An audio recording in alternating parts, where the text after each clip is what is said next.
Hi everyone, exam medicine channel में आप सभी का स्वागत है। हम बात करेंगे जीके की, जहां से आपको प्रश्न देखने को मिलेंगे।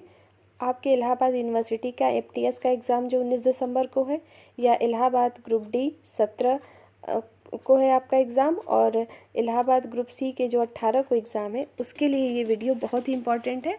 और जीके आप चाहे जितना पढ़ लीजिए, वो हमेशा आपको काम ही आते हैं। तो आप इस वीडियो को 1 से 2 बार सुनिए और तुरंत का तुरंत उसे याद करने की कोशिश करिए। नोट्स बनाने की कोशिश बहुत ना करिए। नोट्स आपके पास बहुत सारे होंगे, लेकिन कलेक्शन बहुत नहीं करना है। कम चीज़ें हो, रिवीजन कई बार हो, वो ज़रूरी है। ठीक है, चलिए कॉन्सेंट्रेट होकर इसको सुनिए अच्छे से, ताकि आप इस वीडियो को दोबारा सुने तो चीज़ें आपको ऑटोमेटिक पहले से याद हों। देखिए, दुर्गा पूजा जो है पश्चिम बंगाल की का त्यौहार है, आप सबको पता होगा। पोंगल जो है तमिलनाडु, सरहुल झारखंड, ये एग्ज़ाम में अभी पूछा गया था हाई कोर्ट के। बिहू असम की है, छठ बिहार की है, ओणम जो है केरल की है।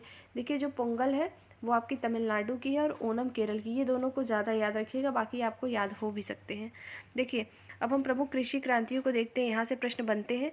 देखिए, हरित क्रांति जो है उद्यान उत्पादन से, खाद्यान्न उत्पादन से रिलेटेड है। नीली क्रांति मत्स्य से है। पीली तिलहन उत्पादन से है। रजत जो है अंडा से उत्पादन से रिलेटेड है। गोल क्रांति आलू से। श्वेत क्रांति दुग्ध उत्पादन से। भूरी जो है उर्वरक उत्पादन से है। लाल जो है मांस उत्पादन से है। गुलाबी क्रांति झींगा उत्पादन। सुनहरी क्रांति जो है फल से है।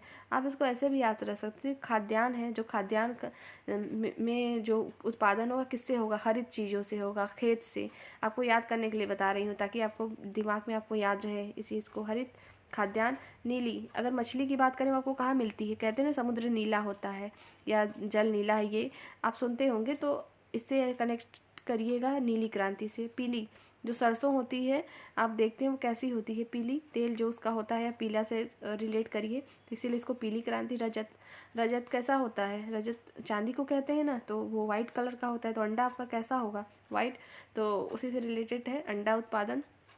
गोल आलू, आकार चाहे जैसा हो, गोली आलू कहते हैं ना, तो वही गोल आलू, आलू से रिलेटेड है क्रांति। श्वेत, दुग्ध आपका कैसा होता है? श्वेत कलर का, तो सफ़ेद, मतलब उससे श्वेत क्रांति। भूरी, उर्वरक कैसे होते हैं?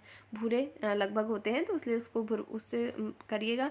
मांस, मांस कहते होते हैं रेड, रेड मीट भी होता है ना, तो याद रखेंगे। लाल जो है क्रांति किससे? मांस उत्पादन। गुलाबी झींगा क्रांति से। और सुनहरी जो है आपकी फल से संबंधित है। इस चीज़ों को 1-2 बार पढ़िए, याद हो जाएगी। ठीक है, और आगे देखते हैं। चट्टानों का वर्गीकरण से यहाँ से भी प्रश्न बनता है।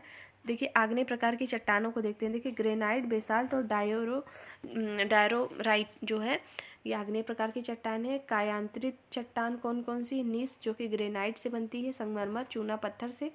क्वार्टरजाइट जो है सिलिकॉन से। और ग्रेफाइट कोयला से बनती है। अवसादी चट्टान के प्रकार में देखेंगे तो चूना पत्थर, बलुआ पत्थर और कोयला है।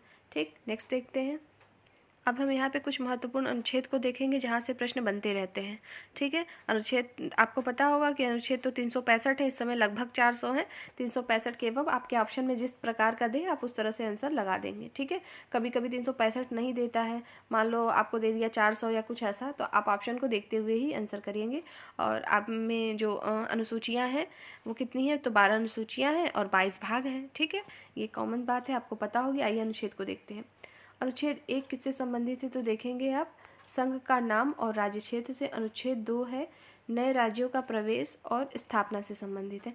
देखिए, इसको ऐसे भी याद रख सकते। एक क्या है? संघ का नाम, पहले नाम होगा, फिर पूरा उसका क्षेत्र होगा। ठीक, फिर तभी तो उसमें नए राज्य का प्रवेश करा सकते हैं। और स्थापना, तो पहले नाम रखेंगे, फिर उसमें किसी चीज़ को प्रवेश कराएंगे। तो पहला संघ के नाम और राज्य क्षेत्र से है, दूसरा नए राज्यों का प्रवेश और स्थापना से है।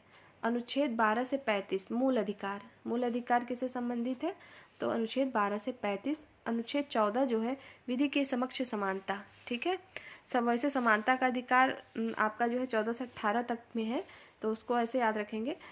अगर पूछा जाए कि समानता का अधिकार अगर डायरेक्ट देगा, सिर्फ एक सिंगल पूछे तो 14, नहीं तो पूरा पूछे तो 14 से 18 कह सकते हैं। देखिए, अनुच्छेद 17 अस्पृश्यता का अंत। ठीक है, आगे देखेंगे। अनुच्छेद 19(1) का जो है प्रेस की स्वतंत्रता से है। अनुच्छेद 21 प्राण एवं दैहिक स्वतंत्रता। अनुच्छेद 23 बाल श्रम निषेध है। ठीक है, अगला है अनुच्छेद 24 बाल श्रम निषेध से संबंधित है। अनुच्छेद 36 से 51 राज्य के नीति निर्देशक तत्व हैं, जिसको डीपीएसपी कहते हैं आप सभी लोग। और अनुच्छेद 40 जो है ग्राम पंचायत के संगठन से संबंधित है, इंपॉर्टेंट है, याद रखिएगा। अनुच्छेद 21 का बच्चों के लिए निःशुल्क शिक्षा से संबंधित है। पेट एग्जाम में ये प्रश्न आपके आया था 2021 में, याद रखिएगा। अनुच्छेद 51 का में मूल कर्तव्य से संबंधित है। अनुच्छेद 52 भारत का राष्ट्रपति, ठीक है, अनुच्छेद 52 बताता है कि भारत का क्या होगा, एक राष्ट्रपति होंगे।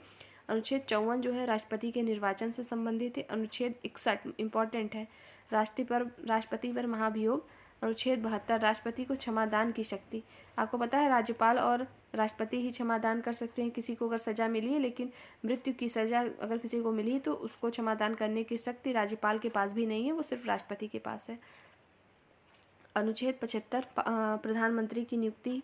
नेक्स्ट है अनुच्छेद 79 संसद का गठन। अनुच्छेद 80 और 81 देखिए लोकसभा और राज्यसभा से है, ठीक है ना। तो आप इसको ऐसे याद रखेंगे, बड़ा कौन है आपका, पहले कौन आता है, अगर पहले नंबर पे देखें तो राज्यसभा बड़ी होती है लोकसभा से, ठीक है। तो 80 जो है आपकी राज्यसभा और 81 है लोकसभा। 80 पहले है, 81 बाद में, तो पहले राज्यसभा और बाद में लोकसभा। अनुच्छेद 85 जो है लोकसभा के विघटन से है, ठीक। अनुच्छेद 108 इंपॉर्टेंट है, याद रखिएगा। संसद का संयुक्त अधिवेशन राष्ट्रपति बुलाते हैं, आपको पता होगा। तो संसद के संयुक्त अधिवेशन की चर्चा किसमें है, 108 में है। अनुच्छेद 244 अनुसूचित जाति और अनुसूचित जो जनजाति क्षेत्र हैं उनसे संबंधित है। अनुच्छेद 280 जो है वित्त आयोग से संबंधित है। अनुच्छेद जो है 324 निर्वाचन आयोग का उल्लेख है। अनुच्छेद 330 अनुसूचित जाति तथा अनुसूचित जनजाति के आरक्षण से संबंधित है। अनुच्छेद 343 जो है संघ की राजभाषा से संबंधित है, इंपॉर्टेंट है, याद रखिएगा। अनुच्छेद 343 संघ की राजभाषा से। अनुच्छेद 352 आपातकाल का प्रावधान, ठीक। अनुच्छेद 356 राष्ट्रपति शासन का प्रावधान। अनुच्छेद 360 वित्तीय संकट का प्रावधान, ठीक है। अनुच्छेद 368 संविधान संशोधन का प्रावधान, याद रखेंगे, इंपॉर्टेंट है। और अनुच्छेद 370 जो है जम्मू कश्मीर को विशेष दर्जा से संबंधित है, ठीक है। इतने इंपॉर्टेंट अनुच्छेद है, इसको एक दो बार रिविजन करिए, याद हो जाएंगी चीज़ें। नेक्स्ट देखिए, अब हम यहाँ पे भारतीय संविधान के प्रमुख भाग को देखेंगे। मैंने जैसा कि आपको बताया कि 22 भाग हैं, 12 अनुसूचियाँ हैं, 365 अनुच्छेद हैं, उससे अधिक 400 तक हो चुके हैं। लेकिन अभी आपको एग्जाम में पूछा जाता है, ऑप्शन आपके एकदम एक्यूरेट नहीं दिया रहता है, इसलिए मैंने आपको बता दिया गया 365 से ऊपर ही है, 400 के बीच, ठीक। और देखिए, और यहाँ पे जो है हम सिर्फ इम्पॉर्टेंट ही भाग को देखेंगे। जैसे भाग 1 है संघ और राज्य क्षेत्र से संबंधित है, जो कि 1 से 4 अनुच्छेद के बीच में है। भाग 2 जो है नागरिकता से है, नागरिकता याद रखिएगा, अनुच्छेद 5 से 11, और ठीक। भाग 3 मौलिक अधिकार, अनुच्छेद 12 से 35, और भाग 4 नीति निर्देशक तत्व, अनुच्छेद 36 से 51। फिर से देखिए, भाग 1 जो है संघ और राज्य क्षेत्र, अनुच्छेद 1 से 4 तक है। और फिर भाग 2 में है नागरिकता, तो 5 से 11 में है। फिर भाग 3 मौलिक अधिकार आपको मिले हैं, ठीक है, तो 12 से 35। और भाग 3 में नीति निर्देशक तत्व 36 से 51 है, ठीक है। नेक्स्ट देखेंगे, भाग 4 क में मूल कर्तव्य को जोड़ा गया है, इसको बाद में जोड़ा गया था, इसलिए यहाँ पे कहा, ये इसके उपभाग होते हैं, मूल कर्तव्य। और अनुच्छेद 51 क में है भाग 8 केंद्र शासित प्रदेशों का प्रशासन। भाग 15 निर्वाचन से संबंधित है, अनुच्छेद 324 से 329 तक है। और भाग 17 राज्य भाषा से संबंधित है, 343 से 351। भाग 18 आपात उपबंध है, 352 से 360। और भाग 20 जो है संविधान संशोधन से है, 368, ठीक है, अनुच्छेद। और यहाँ पे मौलिक अधिकारों एवं संबंधित अनुच्छेद देखेंगे, मौलिक अधिकारों से संबंधित अनुच्छेद को। अभी मैंने आपको पीछे भी बताया था कि अगर सिर्फ समानता का अधिकार एक दिया है ऑप्शन में अनुच्छेद 14, तो आप 14 लगाएंगे।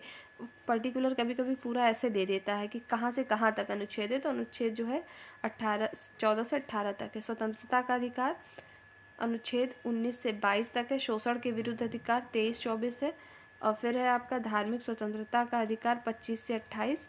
और संस्कृति और शिक्षा का अधिकार अनुच्छेद 29-30। और संवैधानिक उपचारों का अधिकार अनुच्छेद 32 से 35 है, ठीक है। इतनी रही मोस्ट इम्पॉर्टेंट चीज़ें आप सबके लिए, आप इसको देखिए और इस चीज़ों को याद करिए। तो इस वीडियो में इतना ही। नेक्स्ट वीडियो में नई टॉपिक के साथ फिर मिलेंगे। तब तक के लिए टेक केयर। जय हिंद,